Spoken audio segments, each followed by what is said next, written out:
Hello and welcome to Radio Public Library's House Cafe. Today we are going to talk about winter walking. And today we also have three presenters who will be talking about winter walking from three different perspectives.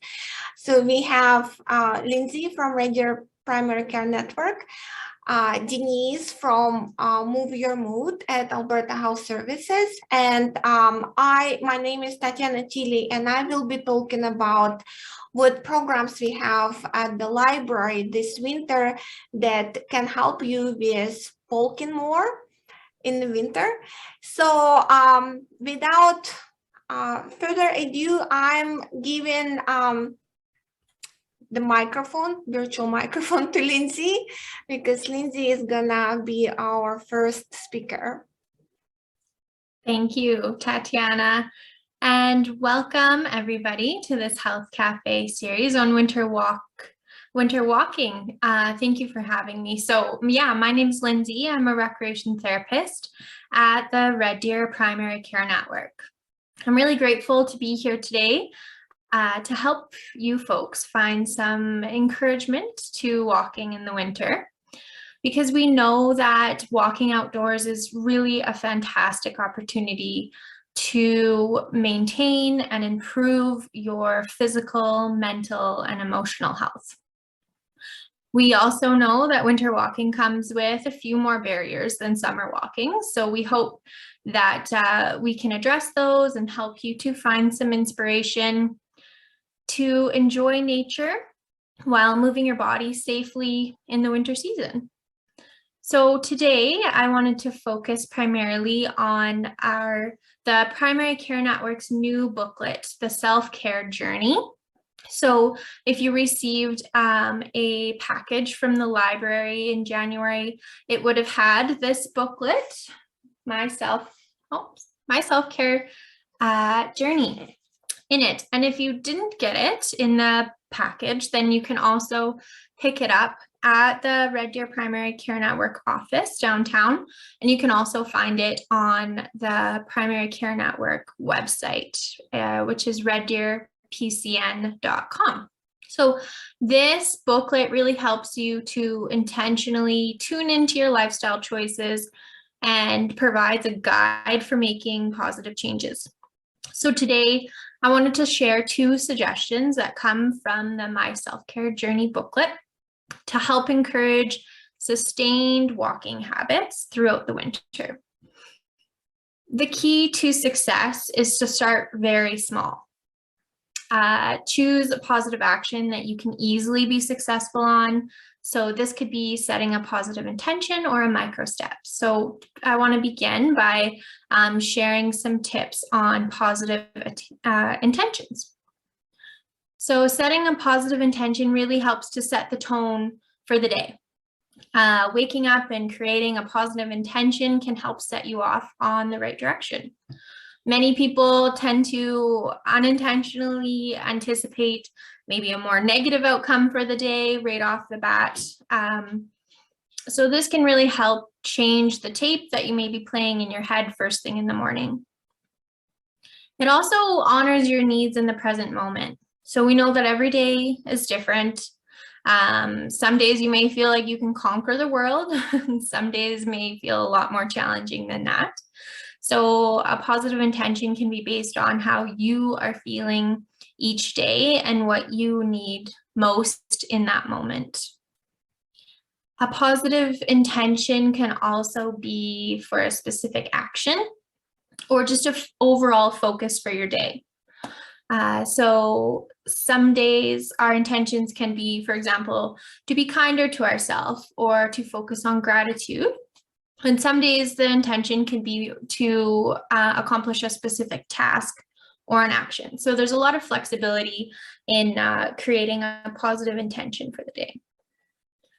One way that we know we can really help positive intentions stick is to pair them with a daily habit. So such as brushing your teeth or having your first coffee in the morning. If you pair that habit with setting a positive intention, It's also known as habit stacking, and this can be extremely helpful when it's establishing new routines. So adding a new habit onto something that you do every day already. So an example of setting a positive intention to help you get outside and walk in the winter could be that you will choose to set an intention every morning while you're brushing your teeth. And one morning you may choose to set the intention that you'll spend some time in nature one day. Another day, it could be an intention to get out and walk, or possibly walk your dog. All of those things could still set you in the right direction to getting outside in the winter and moving your body. So the next option, which is on the next slide, is taking micro steps. So we know, many of us from our own lived experiences, that lofty goals can leave you feeling defeated and not as likely or encouraged to continue making more goals. So many people have taken this approach in the past. For an example could be, making a goal to run a marathon when you have had no running experience. I mean, I will say that is definitely something that I've attempted in the past, and I was not successful with it. So I want to say that if that's happened to you, you've made a lofty goal and you weren't able to reach it, that's not your fault that you weren't successful. It's really a poor system to make lofty goals like that. So we want to revamp the system to help you be more successful on your goal to walking outside in the winter more. These small steps will help to build confidence. They're fun and can really lead to big changes. We know that being successful with a small step is empowering. It feels good when we've accomplished our goal that we set out to do. And we're a lot more likely to make another goal when we accomplish our first one. So that's where creating a small step or a micro step can really set us in the right direction. One thing to consider when making a micro step is to make it so small that you are certain that you will meet that goal. So I know that small doesn't seem like it will get us very far, but I wanted to share an example from James Clear's book, Atomic Habits. He says that if you left San Francisco on a plane headed to New York and pointed the nose just a few degrees in the other direction, by the time you crossed the country, you would be in a different city and likely a different state. So this is really similar to your life. A slight change in your daily habits can guide your life to a different destination. So an example of this, how this would work in your real life when it comes to your goal of walking outside in the winter, could be that I will walk outside for 5 minutes 3 times a week, or I'll put my winter walking shoes by the door. A micro step so small that you know that you will be able to complete it. So if that example of walking outside for 5 minutes 3 times a week still feels lofty for you, then choose something that even smaller, something that you would be 100% sure that you could complete. And then, of course, we know that reflection is really the key to success here. So it helps you to be honest about your progress, learn and continue to progress forward. So ask yourself at the end of each week, did I make a micro step? Did I accomplish it? Did it make a difference? What did I learn? And how will I progress next? So these reflection questions are actually built into the self-care journey booklet. So I encourage you to use this booklet, pick it up either from the library or from the Red Deer Primary Care Network office to help you build healthy habits such as winter walking. And so that is my short and sweet presentation, and I will pass it on to the next presenter. Thank you.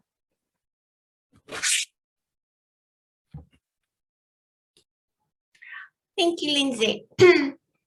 And And I would like to talk a little bit about what we planned at the library to help you walk more in the winter, because we know there are so many benefits to it. And as you know, some of you may know that we still do not have any in-person programs at the library.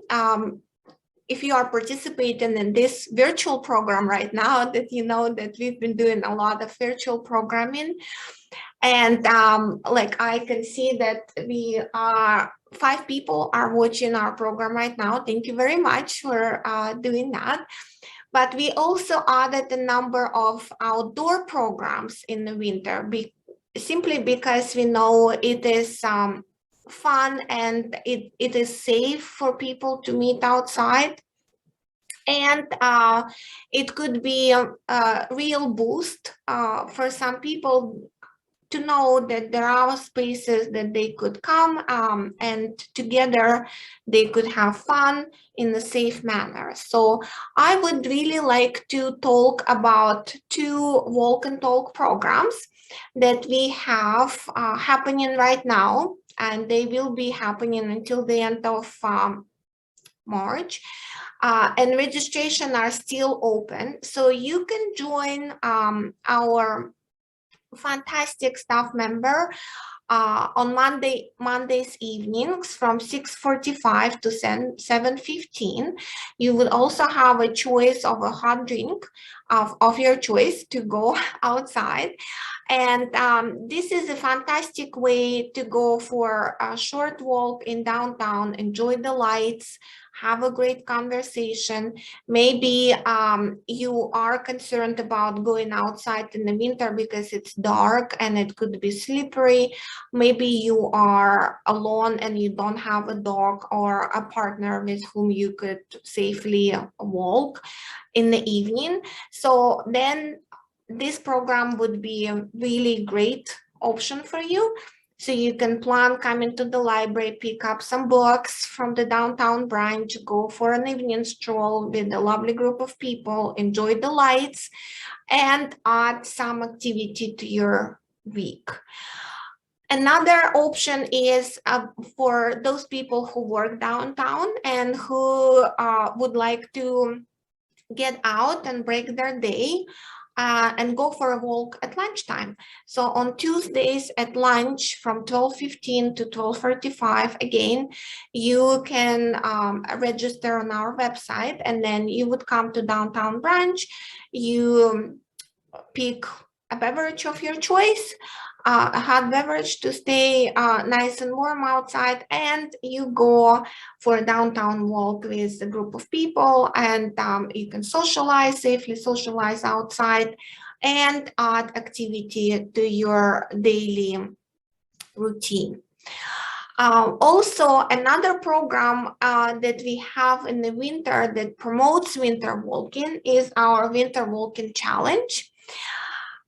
This challenge it's a part of our bigger program that we started in April 2021 as the 4 Seasons of Wellness. And we designed this program in partnership with the Red Deer Wellness Alliance, which is an informal group of people from organizations who feel very strongly about promoting active living and healthy eating in Red Deer.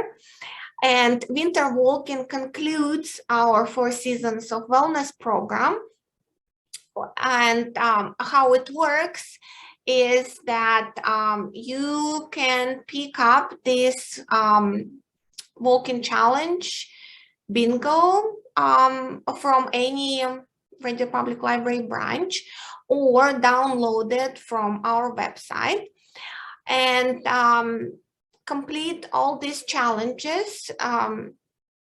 You still have a whole month till the end of February to finish them. And once you complete all those challenges, you can drop them at any of the Red Deer Public Library branches, or take a picture and email it to the programs at rdpl.org. in order to be entered for a draw for fantastic prizes. So the prizes will be really, really great. And we had amazing prizes for all our challenges in all 3 previous seasons. And we would like to thank our Radio Wellness Alliance partners who helped us to make those prizes really meaningful and helpful for people to promote their active living and healthy eating going forward. And now I would like to pass our microphone to one of our community partners with Radio Wellness Alliance, Denise from Move Your Mood at Alberta Health Services, and she is going to talk about this another exciting program that is available in the community, which is called Move Your Mood. Okay, thank you, Tatiana, and thank you very much for putting this on and partnering with Alberta Health Services and the PCN. It's lovely to be here.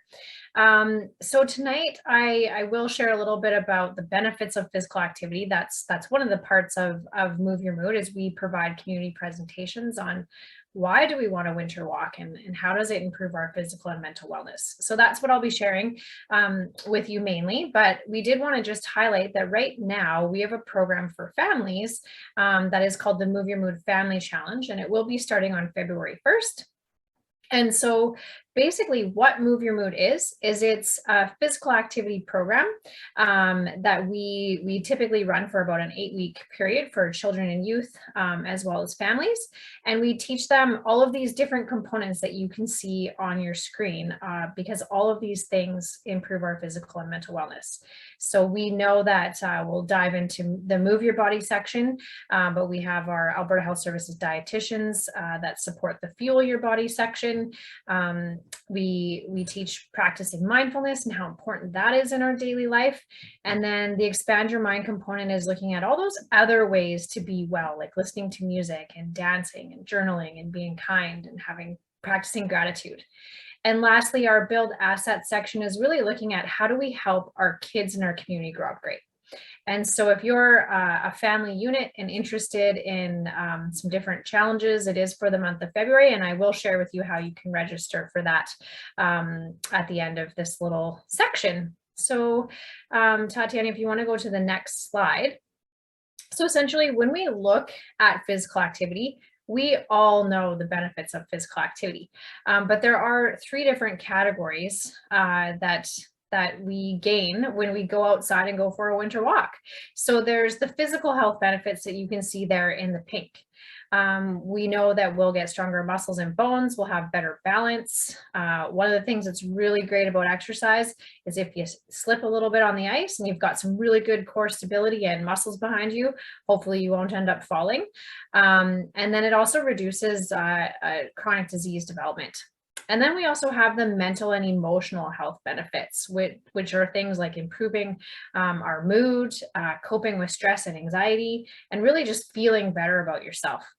As you can see there, also sleeping better. So when we get outside and we get active in any way, whether it's walking or tobogganing or whatever we're doing, we're actually just expending more energy.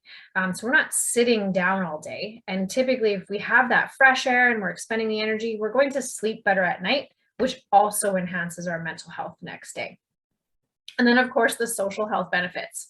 So we know right now during the pandemic that it has been difficult to exercise with others, and yet that's a true benefit of exercising. However, if you're doing it safely, you can be outside and walking safely with others. So we've got those social health benefits. Tatiana, if you want to go to the next slide. So the number one thing with our Move Your Mood message is we really want people to focus on what are those main reasons for thinking about setting that daily intention of how can I move my body today, as Lindsay referred to. What are those micro steps that I can make to add movement into my day? So you can see in the green, in that one single bout of physical activity. So if you make that micro step to go outside for 5 minutes and go for a walk, the number one thing that's going to be enhanced is your mental wellness. And so you can see that your mood and your energy is going to improve. Your self-esteem, so how you feel about yourself, is going to improve. Your concentration and your ability to focus. We're going to talk a little bit more about the brain and the benefits of that right away. We also decrease stress and decrease depression, or feelings of sadness or being blue. And so the number one thing that's enhanced are our mental health when we exercise for that one single time. Then if we stick with our exercise program for 4 to 8 weeks, you can see that we have those physical health changes in orange. And so they take a little bit more time to see. But we will have those physical changes that occur because we're moving our body.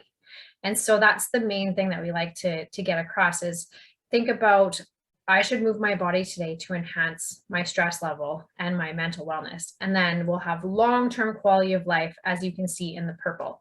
So more independence, overall well-being, and decreasing chronic disease. So that's our overall health benefit timeline. And yes, you can advance. Okay, so we know that one positive factor that anyone can change is their level of physical activity. So we don't need to wait to add physical activity. It's one thing that we can control. And research has found that people who exercise 2 to 3 times per week do show lower levels of depression, anger, and stress, as well as other negative emotions. It's also being seen, as I've already mentioned, to improve our self-esteem and our quality of life. And furthermore, this is for children and for adults. We know that if we get kids active, that's a lot of my focus within the Moving Mood program, it can promote future mental wellness into adulthood. So we really want to get kids and families and adults moving every day. So let's go to the next slide. So we do know that when we exercise, it does reduce physical illness. It's something that we all know. It improves our heart health, it improves our muscular strength and our balance, as I've already mentioned. And a newer area of study is looking at how does exercise improve mental health? And so we'll dive into that just really briefly here. So exercise is being investigated as preventing the onset of mental health problems, but also with coping and managing mental illness.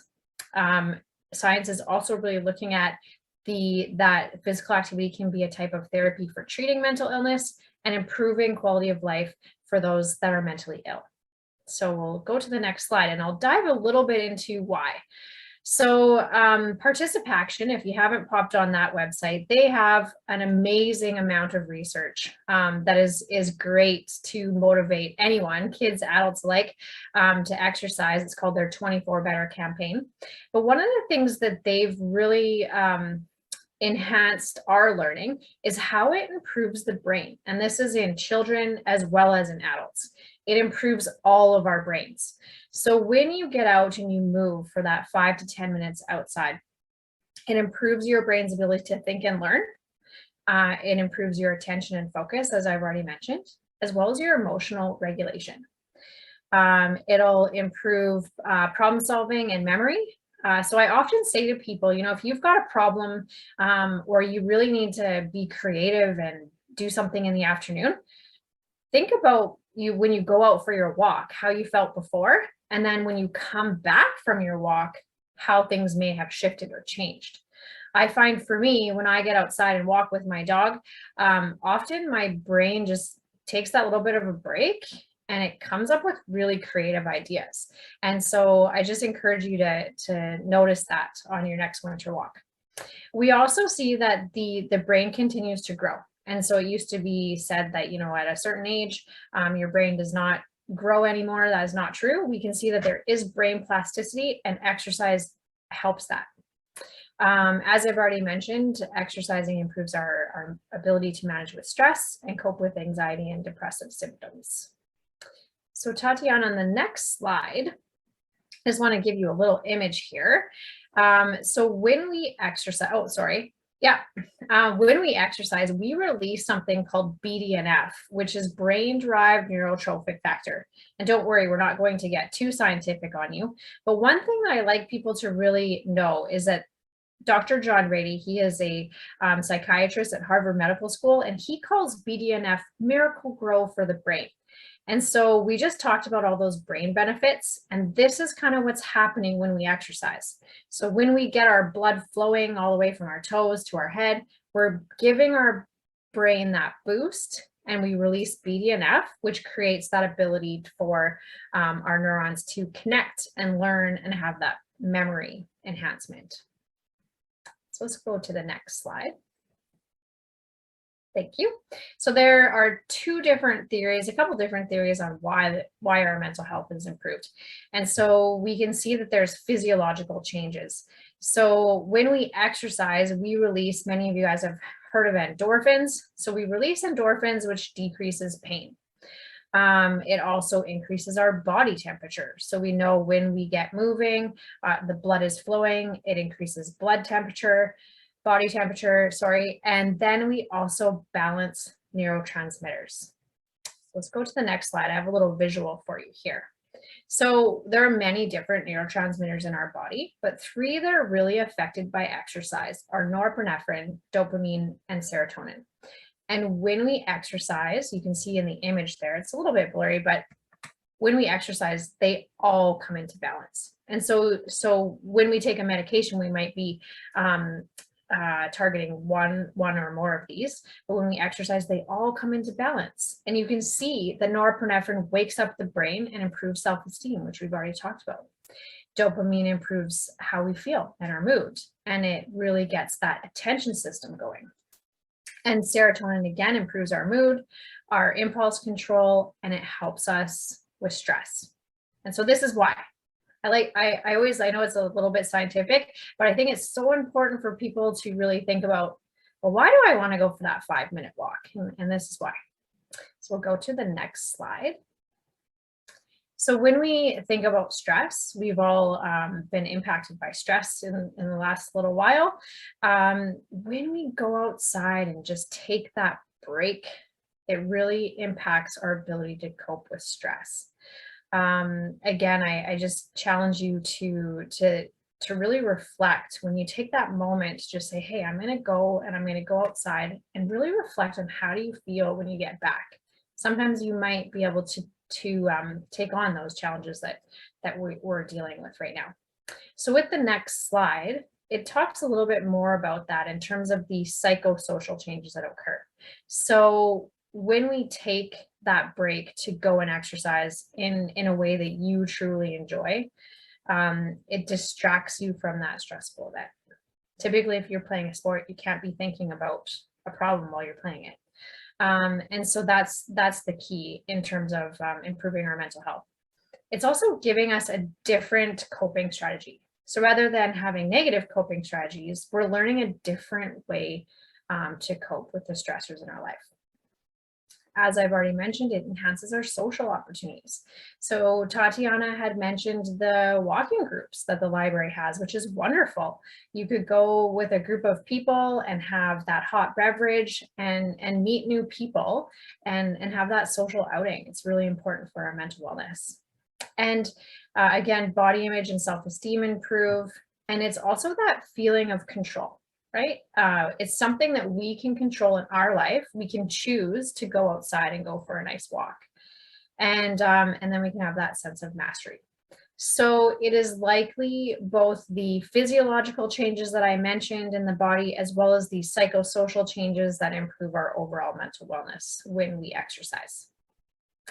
Let's go to the next slide. So a lot of people will say, well, what's the prescription? What do I need to do? And of course, you can work with many people from the PCN and exercise professionals to determine an actual exercise routine, but it's really quite simple in terms of it needs to be something that you enjoy.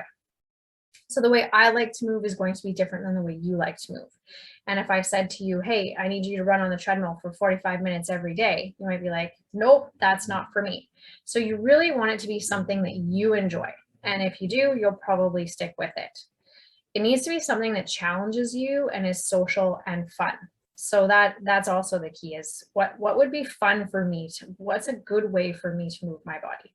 It should, of course, start slow and build up. And Lindsay really framed that at the beginning of this session, really talking about those micro steps and what can I do now?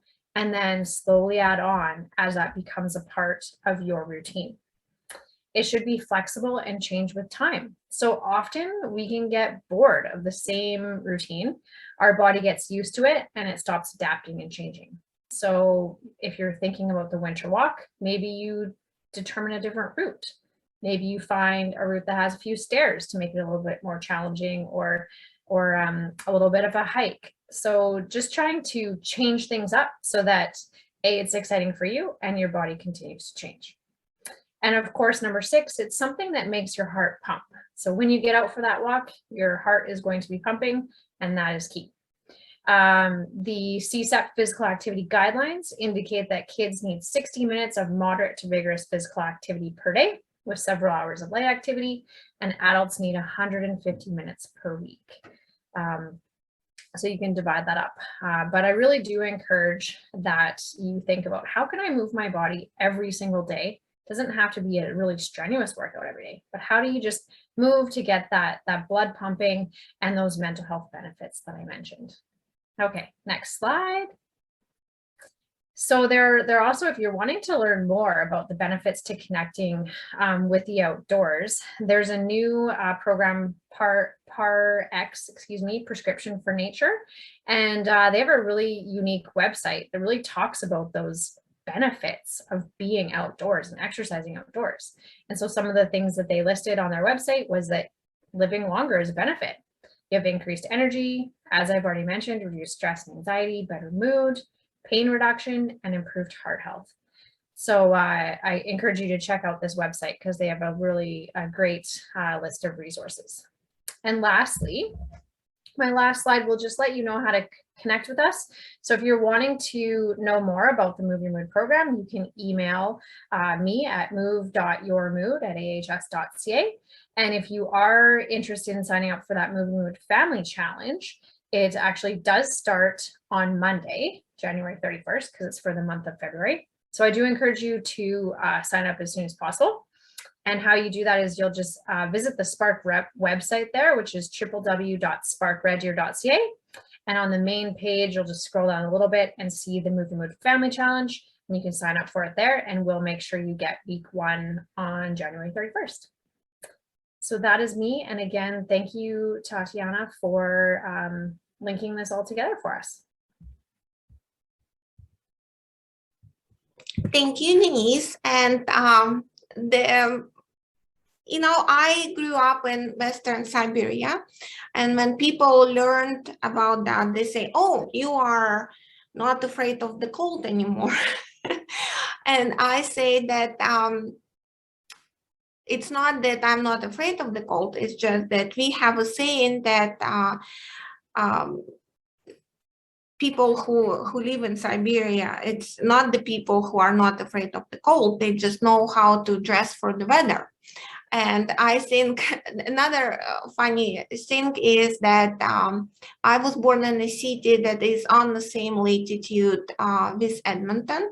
So the weather is not really drastically different between these two cities. But I do know that lots of people have concerns about the temperature outside, right? Is it too cold to walk? And that's why I'd like to include a little bit of information about how to layer up for walking in cold weather, because it's really, personally, I walk my dog, and that's my dog on the picture.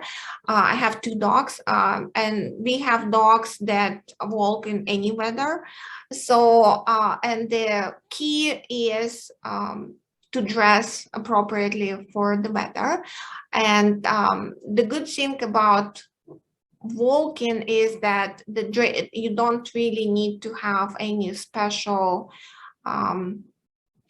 clothing for that. You just have to be, you have to follow the 3-step layering system, and that would really keep you warm.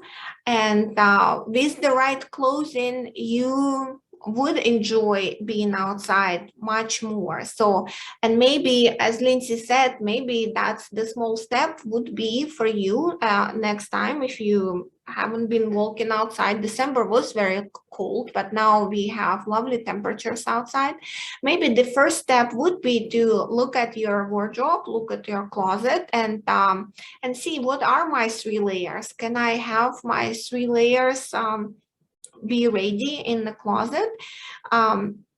For example, because I walk dogs every day, in my closet, I do have a set of outer layers that I choose on based on the forecast. But let's see what is this 3-step layering system that is kind of really,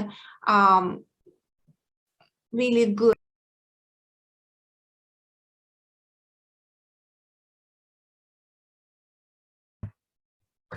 Tatiana, you muted yourself. I found this great graphic for Midwest winter hiking clothing guide. It has Fahrenheit temperatures, and that's why I added the Celsius temperatures for you, so you would have an idea about how to do it.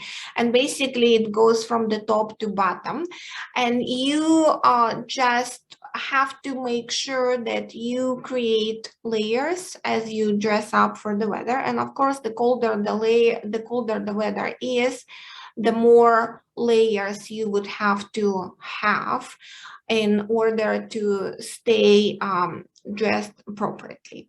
And the main thing is to use the layers. The first layer should be the one that would allow you to stay dry. And there are lots of options right now in at different price ranges that you can get a set of underwear that you can have for different weather, and then you create insulating layer and outer layer, and of course boots and hats and mittens are important too. So basically some suggest to start with the light synthetic fabric for the first layer, and there are again lots of choices and lots of options. The second layer could be a fleece sweatshirt, sweater, or a sweatshirt made of like a wool blend. Depending on the temperature, you could use different thickness in those in this layer. And the third layer would depend on what actual weather is outside. Is it windy? Is it rainy? Is it snowy? Is it really, really cold? Because if it is really, really cold, then you probably want to go for something that is much warmer. And now you could actually choose a jacket based on the temperature rating, right? Like, for example, I have jackets that go from warmer to warmest temperature ratings, and then I know which jackets are appropriate for what weather forecast. But also, as Denise mentioned, there is also a lot of great books that are written about walking and benefits of walking. And while we do have a lot of scientific literature at the Red Deer Public Library that you can borrow, we also have quite a few very entertaining and interesting titles, like this book that I borrowed for myself. It's called The Lost Art of Walking. And this book could be found in a book list that we created for our Walking Winter program. This list is available on our website, so you could go and pick a book that looks good to you or a magazine, and then you can borrow it right away, pick at any branch, at any Red Deer Public Library branch, and maybe read a little bit more about why it's so great and why so many people enjoy it, and why it brings a lot of great things into your life. At the end of this presentation, I would like to thank Lindsay and Denise for joining us for this panel, because it is a very large topic and there are quite a few options that are available in our community that you can take and enjoy walking in winter. We have listed a number of programs that are available, a number of resources that are available in terms of wellness that are accessible and free on our website, and the address is rdpl.org wellness.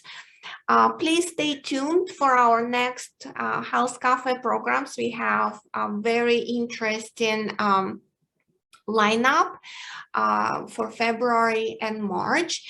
And yes, let's get outside and walk more, improve our moods, get through the winter, battle the blues, conquer our stress, and just make this life a little bit more joyful for us. And those are little things that we can do even in current difficult pandemic situation. But obviously, we can do this to improve our wellness. Well, thank you for listening to our program, and have a great day.